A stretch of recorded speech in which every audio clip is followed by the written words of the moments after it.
సింహరాశి 2025లో మాకు శని శని నడుస్తున్నాడు మీ జాతకంలో. శని ఈ సంవత్సరం మొత్తం మీకు శని ఉండిద్దని చెప్పినారు. అబ్సల్యూట్లీ ఈ సింహరాశి ఎవరైతే ఉన్నారో వాళ్ళకి దరిద్రం దశావతారాలుగా ఉండిద్ది. అది ట్రూత్ అనమాట. ఎక్కడో అన్ని బాధల్లో 1-2 సంతోషాలను ఎత్తుక్కుంటాం మేము.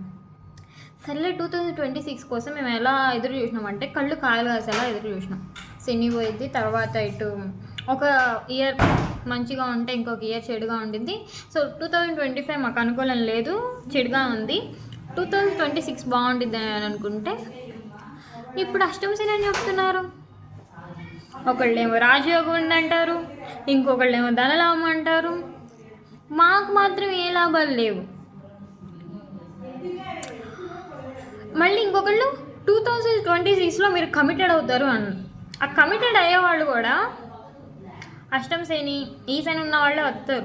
మాకున్న దరిద్రానికి బేసిక్గా నువ్వు ఈ రీల్ని ఇంత కాన్ఫిడెంట్గా చూస్తున్నావు అంటే నువ్వు సింహరాశి అయ్యే ఉంటావు.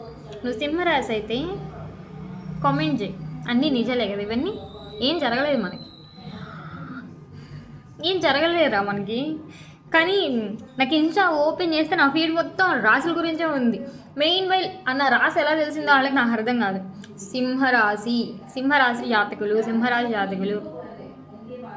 ప్రతి సంవత్సరం మాకు ఇలానే ఉండిద్ది. లీడర్షిప్ క్వాలిటీస్ అంటారు కానీ మాకున్న నోటిదులకి మేము ఎక్కడ సర్దుకోలేము.